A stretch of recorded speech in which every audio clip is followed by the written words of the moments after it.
All right, so we're live. Um, yeah, so please notify me when if we get any problems during the lecture, okay? So just message me on the chat, or you could directly message me on Facebook. Okay. So now, this is just a continuation of our previous discussion from from the last video, which is of course the RBC anomalies, and now we're going to move on with another topic that is of utmost importance when you are studying RBCs, specifically in the peripheral blood. Now, um, what we're going to talk about today is inclusion bodies. Okay. So first up is these are cells that are derived from the remnants of nuclear material containing DNA. So remember my shortcut that I gave you guys a couple of weeks ago when we were discussing RBCs, where what was the shortcut? Yes, very good. It's Howell Jolly bodies. Okay, Jolly D. Right? So we omit the B. Instead of Jolly B, we use D. Jolly D. Why? Howell Jolly contains DNA. All right, wonderful. Now, these are small cells. Yeah, these are cells here that you will that has certain violet or purplish pigment on the sides, and usually they are located eccentrically. Okay, they are often positioned eccentrically. By the way, this is a slide that I credited from media.mssm.edu, because we don't want to be copyrighted for this particular lecture. We want to give them um, as much credit as they can, because we owe them so much for this particular lecture. Okay, so now they are positioned eccentrically. Okay, and now we're going to talk about the inclusion bodies, another inclusion body, RBC inclusion bodies that are now of ribonucleoprotein and mitochondrial origin. This one is a little bit tricky. Ribonucleic, and it's of mitochondrial origin. So we're talking about basophilic stipplings. Okay, so basophilic stipplings are different, in such a way that they're not like Howell Jolly bodies. It's not just one single dot. If you look closely, wait, let me put a laser pointer here. If you look closely, they are basically like granules that you would see in a granulocyte, but in this case it's located on it's they are like peppered inside the RBC structure or cytoplasm. And as you can see, you will know that it is an RBC because it still has its central pallor. Okay, now basophilic stipplings. This is something that we need to talk about when we when we're talking about basophilic stipplings. What mechanism is involved in production of basophilic stipplings? Of course, we need to understand that it is associated with defective heme synthesis or accelerated heme synthesis. The body itself is producing a lot, or there's a lot of heme synthesis, and sometimes it's defective. Often, more often than not, when there is accelerated production of heme, there's going to be excess iron, and basically it's basically alkaline, hence the term basophilic stipplings. So don't forget, basophilic stipplings are of ribonucleoprotein and mitochondrial origin. Okay, and these are found in cases of lead poisoning and thalassemia, which we've already talked about in our previous discussions. Okay, now let's talk about the inclusion bodies that consist of non-heme iron. Well, this consists of non-heme iron in the surface of RBC. I'm sorry, somebody was distracting me here. I'm terribly sorry. I laughed all of a sudden. Okay, so these are non-heme iron, the surface of RBCs. Be mindful of the if it's in the surface of the RBC. There's several things that you need to understand. Basophilic stipplings are inside, and the one that we're talking about right now is a different one because it's on the surface of the RBC. And these are siderotic granules. Siderotic granules are non-heme iron. Okay, they're usually seen in cases of sideroblastic anemia. Okay, where there's what's the problem again with sideroblastic anemia? There's a problem with the metabolism of iron, specifically hepcidin. Hepcidin is responsible for the storage and the release of iron from its ferric or ferritin's form, right?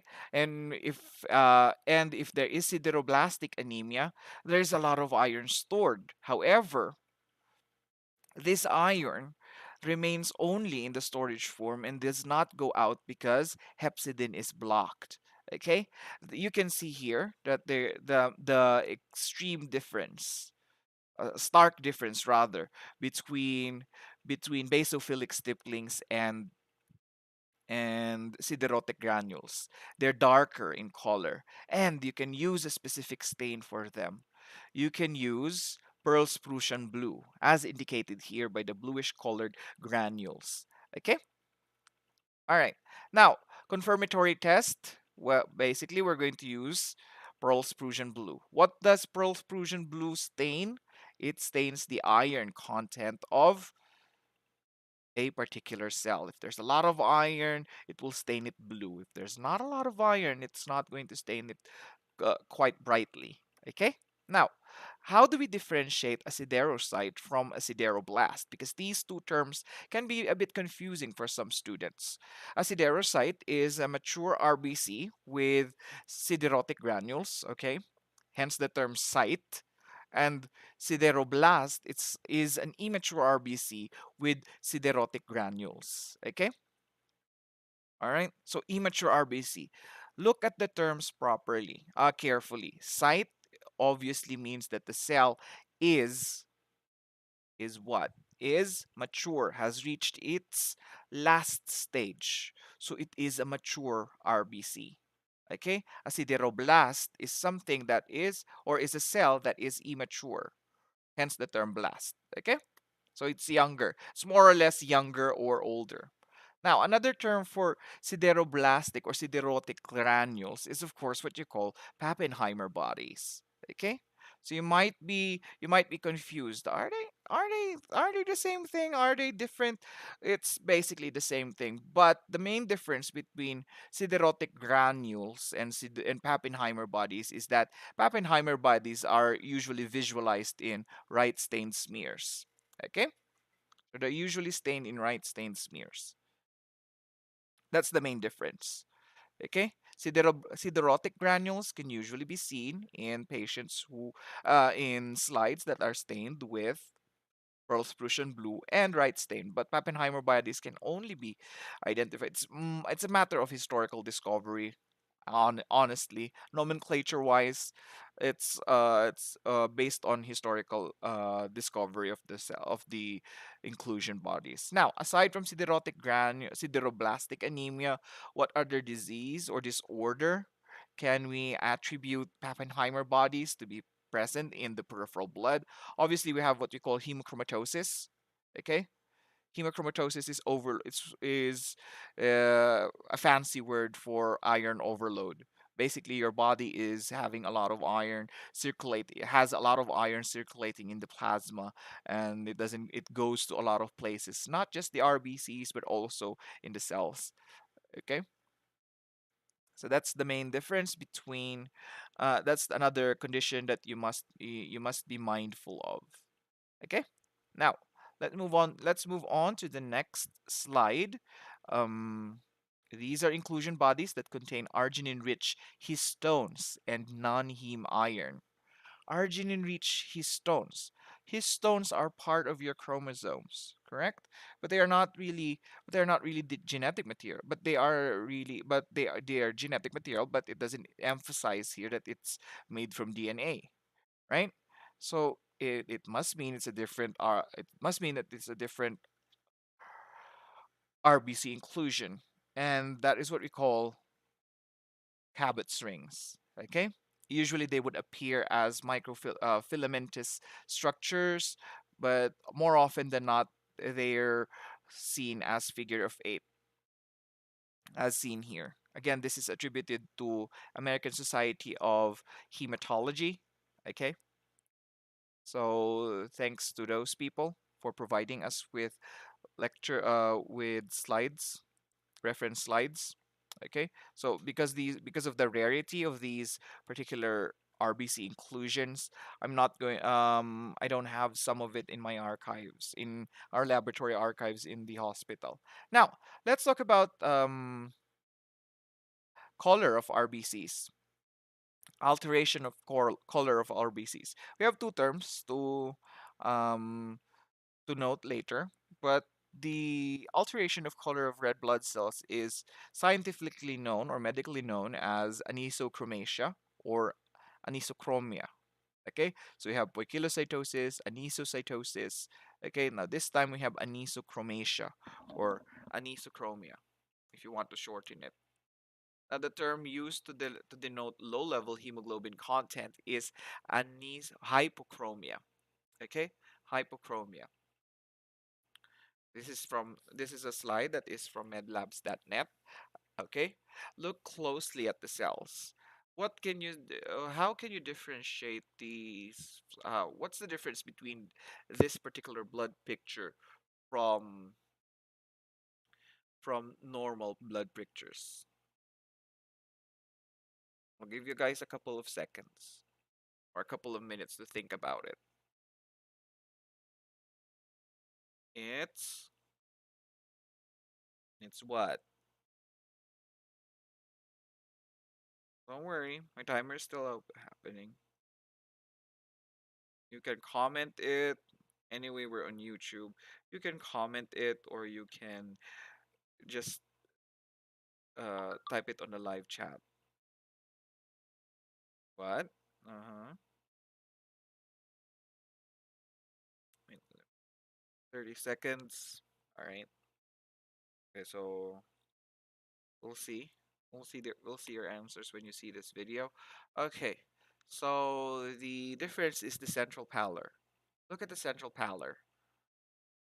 It's almost at the it's extremely far away from the center. It's no longer two-thirds of the cell. The pinkish color is no longer is no longer it doesn't show as if it's a biconcave disc, but rather a frisbee, a flattened frisbee. Okay, so it looks like an imprint only, an imprint of the cytoplasm. It's like an underlined version. You're almost seeing the rim only. Okay, so that's what we call hypochromia. Okay, what are the WBC, RBC anomalies we see here? There's a schistocyte over here.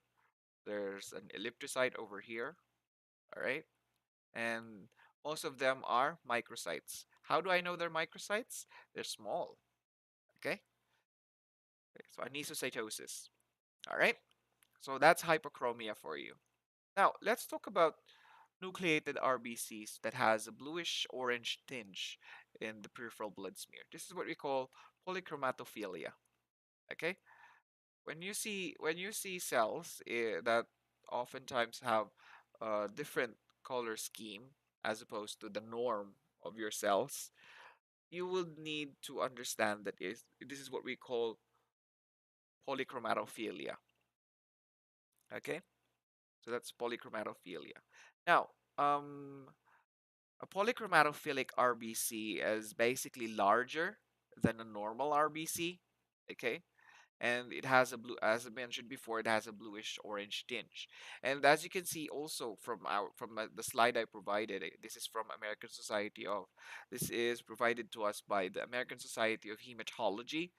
Uh, they have a different central pallor. Actually, it's not clear if they have a central pallor. Okay, the color is also different from that of the cells indicated as as normal sites. Okay, these are polychromatophilic cells. They're larger than the normal RBCs, and they have a bluish to orange hue. Okay, clear? Okay, very good. Now, there's three types of cellular inclusions or cellular inclusion bodies that can only be visualized by supravital staining. What again is supravital staining? It stains living cells. Therefore, you need the cells to be incubated for a certain amount of time. It requires only one. It requires only one stain, and usually this is new methylene blue and or brilliant crescent blue. Okay, so please don't forget about those things. These will come in handy when you start studying for your board exams. Okay, but because we're talking about inclusion bodies in particular, there's three things that we usually observe when we're looking for inclusion bodies in a supravital state. These are reticulocytes, hemoglobin H inclusions, and of course, Heinz bodies. Okay? Reticulocytes, hemoglobin H inclusions, and Heinz bodies. Let us not talk about reticulocytes anymore because we have a separate topic about that a couple of weeks ago. Okay? So we're going to start talking about HBH inclusions and Heinz bodies. All right. Now, supravital stain inclusion bodies that are composed of precipitated beta chain tetramers is obviously HBH. Okay, beta chain tetramers, meaning there's all of them are for uh beta chain globulins. Sorry, beta heme globulins, heme structures. Okay, so tetramers. If the cell has four four cells, they will precipitate, and we could visualize it in the peripheral blood smear stained with new methylene blue or what do you call this? New methylene blue or brilliant crescent blue. Brilliant crescent blue is on the left side. On the right side, you're going to see new methylene blue. All right. Now, this is credited to Beth Israel Deaconess, Medical College in Boston. Okay, so look closely at the appearance of the cells. What does it remind you of? Because sometimes in the Philippine board exam, they're much more descriptive. It reminds you of a golf ball, right? They're normal size. They look extremely spherical. Obviously, they're still spherical, and it's what? It's almost uniform. The precipitation of HBH is almost in uniform appearance. Even though some of the cells on on the left look like they've been smudged over, there is a certain uniformity to it. And that's the difference between a reticulocyte. This is a reticulocyte on the side here. This one is also a reticulocyte, but everything else is considered as an HBH inclusion body. They are RBCs with HBH inclusion bodies. Okay, usually reticulocytes are those RBCs that's when stained with the supravital stain. We just have one or two dots within them, and I would usually count them as retics. But in this case, the whole cell is covered with inclusion precipitates. Okay, so that's something that we need to be mindful of as well. Okay, now this is an inclusion body that contains denatured hemoglobin and often appears as bite cells when stained with right stain. This is known as Heinz bodies. Yes, Heinz bodies. All right. So when we stain it with the right stain, it looks like bite cells. There's still polychromatophilia on the cells. How do I know there's polychromatophilia? There's a pinkish to bluish tinge or bluish to orange tinge on the top of the cells. It looks like it actually looks like a ring, but on the supravital stain, it's demonstrated quite elegantly. looks more or less like a looks more or less like a ring. Okay, so they're usually situated on top of the cells, or we could say it sort of sits on top of the cell, or it's not really it's not really inside the cell, but rather precipitated on the surface of the cell. So again, be mindful. Some of the cells that we're going to talk about, some of the cellular anomalies that we're going to talk about as we move along are quite difficult to differentiate, especially in the Philippine board exams. Why? Because because the exams in the Philippines are more or less descriptive in nature as opposed to ASCP. If you ask me, ASCP is much easier because they're just going to say identify the cells. That's the easiest one that you're going to have. But for the Philippine board exams, they're going to give you a case. They're going to give you what happened to the patient, and then what sort of disorder the patient was diagnosed with, and then they're going to give you choices. What inclusion bodies are usually expected in these types of cases? So, so how see the variation between American certification exams as opposed to the Philippine board exams. So you gotta be imaginative in our local board exams. Okay. Now, parasites are considered inclusion bodies. Okay, I just noted a few. All right.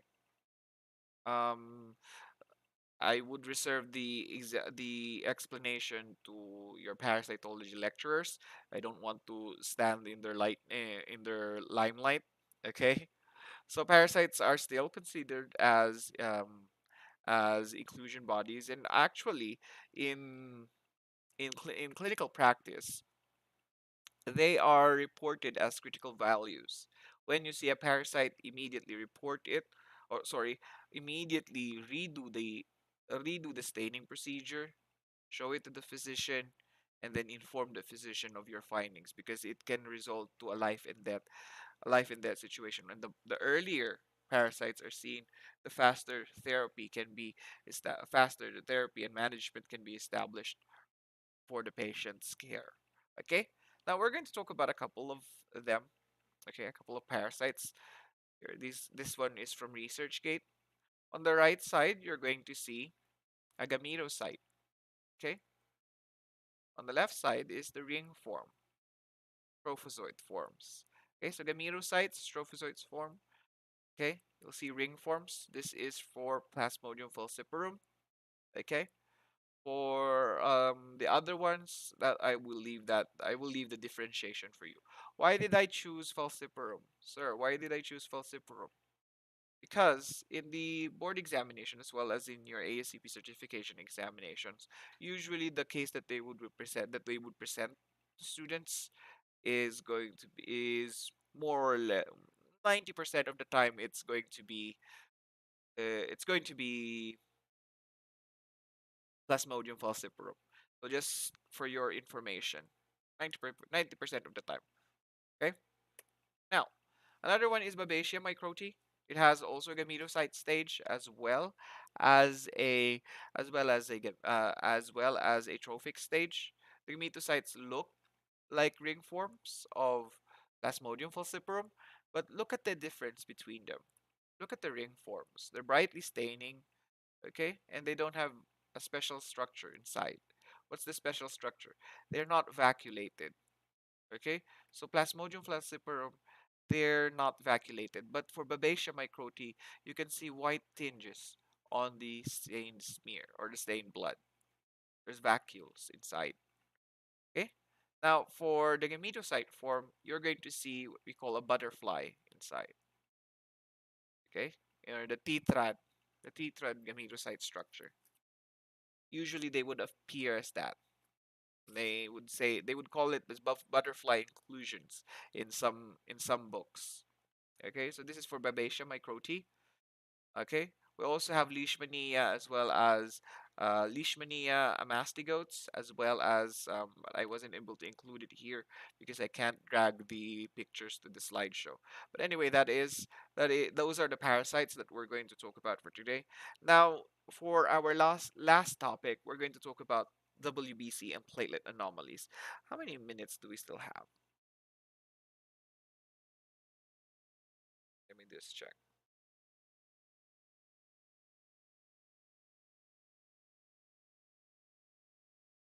Okay, so we've been talking about it for this will be another hour of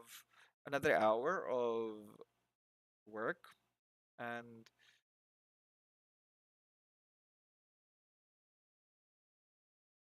and as an activity for you guys, I'd like you guys to pause the video and then the the activity sheets that I provided for you guys in Google Forms. I sent it to Sir Marco. Okay, so before you continue on this particular topic, okay. Now let's talk about WBC and platelet anomalies. Okay, now let's start with the first one. These are neutrophils with dark blue to black granules, which are oftentimes associated with drug poisoning and burns. This is known as toxic granulation. Okay, toxic granules. Which one do you think is the normal one, the left or the right?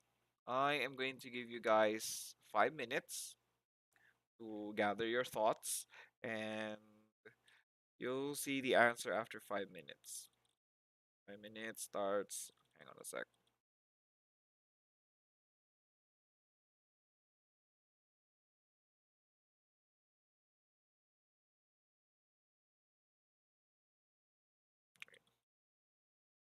Which one is abnormal? Which one is normal?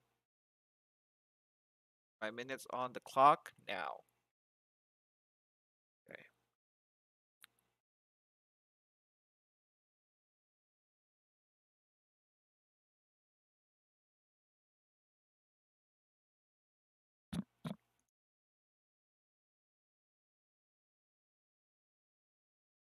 The left or the right?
All right, so everybody has 2 minutes left. Which one has normal? Is the normal RBC? Which one is the abnormal one?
All right, time's up.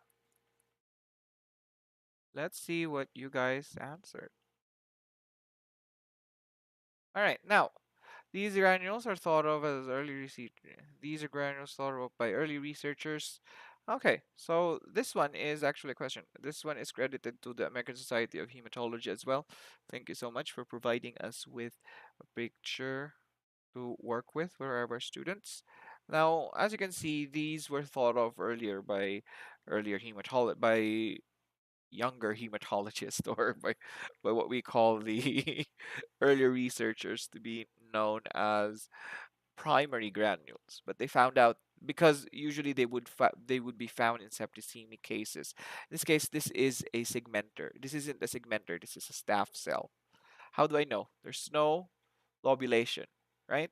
Second to the last stage is known as a stab cell, a staph cell. Okay, and usually they would have granulation as well. But the main difference is that in this case, you can see bluish discolorations here. Okay, there's a dark staining granule over there. Okay, and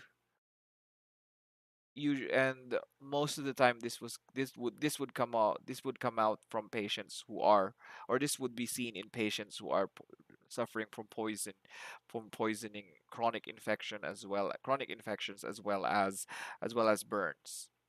And that was what they call, historically it was classified as primary granules. But as we know from our previous discussion in leukopoiesis, primary granules are extremely different, and they are often seen in the younger versions of the younger versions or the younger levels of leukocytes. Okay, now these are light blue to gray areas in the cytoplasm of neutrophils, and the anomalies seen in burn patients, poisoning, infections, and patients who are undergoing chemotherapy. Obviously, this is what we call dole bodies. Okay, they're smaller. You'll see something larger later on. Okay, this is from the American Society of Hematology. Okay, you'll see something quite similar later. This is dole with two dots on the E. Okay, dole bodies are like these.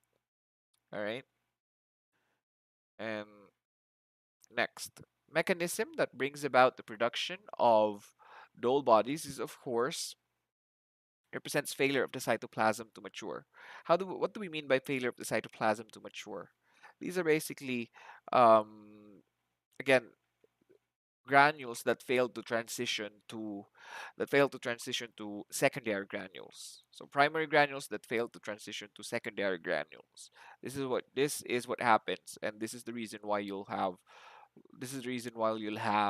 dull bodies. They are usually WBCs that have been forced um, in an accelerated rate to go out of the bone marrow as early as possible, and hence we'll see these things. And that's also the reason why you would see them in patients who are suffering from burns, poisoning, infection, and who are undergoing chemotherapy. Okay, now the whole bodies represent let's talk about hypersegmentation. Hypersegmentation, which of the following cells do you think is hypersegmented? The eosinophil, the one in the middle, or the third one? One, two, three. 4, 5. 1, 2, 3, 4, 5, 6, 7. Of course, when we use the term hypersegmented, we're looking at more than six segmentations or lobulations in the nucleus. So the third one is the correct choice. This one is an eosinophil. 1 to 3 lobulations is expected. 2 to 3 lobulations is expected from them. This is a normal neutrophil. Look closely at the granulation, right? It is not a toxic granulation formation. Okay. Now, clinical conditions that are associated with or that result to hypersegmented neutrophils. Of course, we know this already. vitamin B12 and folic acid deficiency, but you may not know that pernicious anemia and chronic inflammation is associated with hypersegmented neutrophils. Okay, so please don't forget, a hypersegmented neutrophil is a neutrophil with with more than six, or more than five rather, more than five segmentations. Okay, seen in pernicious anemia, vitamin B12, and folic acid deficiency. Chronic inflammation is also one consideration that we're going to have. Uh-huh. Now, hypersegmentation is the result of failure for the neutrophil to mature. Okay? The whole neutrophil fails to mature. And hence there's a lot of segmentations that we're going to expect. Okay? Next, two types of hypersegmentation. This could be acquired, as in the case of pernicious anemia, or Undrit's anomaly, or it could be inherited, as in Undrit's anomaly and pernicious anemia, or it could be acquired, as in the case of a vitamin deficiency, either vitamin B12 or folic acid. One or two, one of the two, or both. You could be a very unlucky person if you have both, which is oftentimes which oftentimes comes as a surprise to many physicians. Okay, these are neutrophilic structures that are seen in 2 to 3% of the neutrophils in females, but not normally seen in males. You're going to see bar bodies, BARR bodies. Look at the drumstick on this side of the neutrophil. That little inclusion there is actually considered as an anomaly. If you see it in males, means there's something wrong with the patient's sex chromosome if it's a male. If it's a female, 2 to 3% of them would usually have it in their peripheral blood. 2 to 3% of the neutrophils would usually have it in their peripheral blood. Okay? And they are usually made up of sex chromatin, particularly the second X chromosome of the females. Okay? So it is an excess that's usually seen as the second chromosome of the second X chromosome in females. Now, this is a degenerative cellular process seen in phagocytic cells as a sign of active lysosomal activity of ingested materials or microorganisms. I forgot to add microorganisms. This is toxic vacuolation. All right, you can see that these look like cheese holes.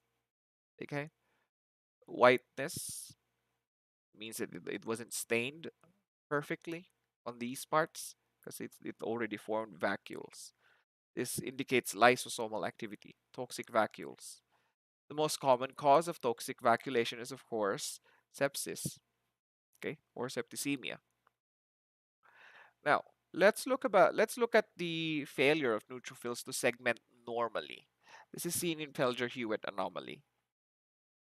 The appearance is, of course, a bilobed. This is hyposegmentation. Of course, this is characterized as a bilobed nucleus or pince nez glasses. Pince nez glasses. Usually in the board exams, they would use bilobed or pince nez glasses to just confuse the students. But in the ASCP, you're going to see this. But just be mindful of the anomalies. Okay. Now, what are the two forms of Pelger-Hewitt anomaly? Again, there is acquired form and there is inherited form. Okay. Um, let's talk about heterozygous to homozygous Pelger-Hewitt. Homozygous has a round neutrophil, a normal neutrophil. Actually, they don't have a different, they don't have any anomaly. But the heterozygous one is the one that you would expect to have a bilobe nucleus. Okay. Now we're getting we're getting closer to the end of our discussion, and this is a giant reddish purple granule that is present in patients with a rare autosomal disease. A giant reddish purple granule that is seen in patients with a rare autosomal disease. This is Shijak Higashi granules. reddish purple. Let's call it reddish purple. It's almost the size of a platelet. So just imagine your RBCs or your WBCs rather, your neutrophils. Actually, it doesn't just affect neutrophils, it also affects lymphocytes. We'll show you, which I'll show you guys later. All right. So in this case, Shijik Higashi granules resemble almost the size of a platelet. As you can see, there's a platelet here, which is why why I actually chose this one, this particular picture. There are a lot of pictures in the internet about Shijik Higashi, but this one is the most important one for me, primarily because you guys can see the stark difference between the size similarities between the granules and the platelets on the side here. All right. So this is a platelet. These are the granules, almost the same size. Okay. Now let's talk about the color of the granules if they're seen in mononuclear WBCs. What are mononuclear WBCs, sir? Why are you confusing us? Mononuclear WBCs, these include your monocytes and your lymphocytes. Okay, if you want to sound fancy, plasma cells. All right, so what do they appear as? They would appear as these things. Okay, and they are blue to purple granules. They're blue to purple. The other one is a little bit reddish. They would have sometimes they would have a reddish tinge on them, especially if the stain was fresh. But this one is different in a monocyte. Look at the monocyte here. See, this is a monocyte. How do I know that this is a monocyte? The chromatin pattern is a little too coarse for me. It's felt papery, okay, as opposed to the other ones. Look at the other ones. These are young forms. How do I know? There's nucleoli present. Nucleoli is present here. Okay, a white a white tinge over there indicates that that's the Golgi apparatus. Okay, so this one is a mature one. The other ones are not. Okay. Next, patients who have this kind, right? This is a grammatical error here. Who have this kind of condition have Shijek Higashi granules in their peripheral blood, albino or albinism. Okay, elder anomaly versus toxic granulation. They're usually mistaken as toxic Alder-Riley anomaly is usually mistaken as toxic granulation, but the main difference is the Alder-Riley anomaly can affect monocytes, and they're usually seen as mucopolysaccharides. Look closely at the granules on the monocytes. They are mucopolysaccharides. How do I know they're mucopolysaccharides? This is what you call metachromatic staining. Okay, so let me explain clearly. Toxic granulations is exclusive for platelets, meaning you can have toxic granulation only on platelets. Okay, but for Alder-Riley anomaly, it affects both neutrophils and there are monocytic inclusions that tend to have a more mucopolysaccharide in the cytoplasm. Okay, this is a combination of both platelet and WBC anomalies by having a giant platelet and a neutrophil with a bluish staining inclusion bodies. This is known as a May-Haglin anomaly. How do I know that I can see giant platelets? This is a giant platelet. How do I know? It's almost the size of the RBCs. Look at the normal platelets. By the way, this is how you will identify. You will see a giant platelet. Okay, usually have a bluish tinge, and they're almost similar to the cytoplasm of the cells that you've seen before, monocytes and neutrophils. But what's different about them is that they're quite small. So platelets appear like specks of dust in a slide, but a giant platelet can be the size of an RBC or almost the size of an RBC, mature RBC. Now, this is not May-Haglin anomaly if you don't see dole-like bodies here. All right. Why is there a dole-like? Why did I call it a dole-like body? Because it's bluish and it is located eccentrically. Okay. If I see a dole-like body there, it means that there is failure of the cytoplasm to mature. Fails the WBC fails to transition from primary to secondary, primary to secondary granules. Okay. Next, these are rods with filamentous structures that are considered as aggregates of primary granules. Filamentous strands, aggregates of primary granules, and they stain deep red and orange. Those are your key terms. This is our rods. Okay. And if you look closely, disregard the cytoplasmic hour rods, but look closely at the nucleus. This is what? A young form or a mature form of cell. I'll give you guys a couple of minutes and discuss to me why I'll discuss to you guys why it is what it is. Okay. So again, 5 minutes. Let's see if you guys can understand our previous uh, material. Okay.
All right, that's enough. Okay. Now, how is this a normal cell or sorry, a mature cell or an immature cell? How do I know? Look first at the nucleus. You can see vacuolation here. Okay. But on the other side, you can see a nucleoli. Okay. The cytoplasm is indented. The nuclear outline is also indented here, meaning if we didn't see these our rods, you would see a Golgi apparatus somewhere here. All right. What is a Golgi apparatus or a Golgi body? It is the whitish stain that you would see, that you would normally expect from younger forms of younger forms of cellular cells in the peripheral blood. Now, typically they are seen. These things are seen in cases of um, acute myelocytic leukemia, or myelogenous leukemia, sorry, and acute monocytic leukemia, and of course erythemic leukemia. Okay. Now, let's talk about disintegrated cells. Disintegrated cells are often seen in forceful smearing or CLL. Okay, this is known as basket cells. Okay, or smudge cells.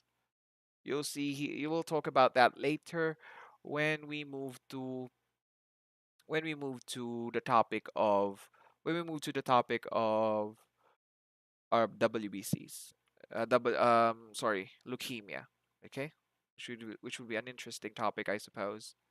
All right, that is the end of our lecture for this week. It is a lecture series on examining the blood. Hopefully, you guys uh, have enjoyed watching or listening to it. I know it's not very common for me to record videos for you guys because I want to have an interaction with my students. But unfortunately, I'm traveling to the Philippines right now, and I'm pre-recording the videos as well as providing you guys with with a pre-test just for me to see how how well you know your cells. Okay, so you will receive three types of sorry, no, I think three or four types of activities whilst we're doing here, and I suppose that will be enough for me to assess whether or not you guys are weak at microscopic examination of the peripheral at the microscopic examination of the peripheral blood. Coming soon. See you soon, and I hope you guys have a wonderful weekend. Have a nice day. Okay.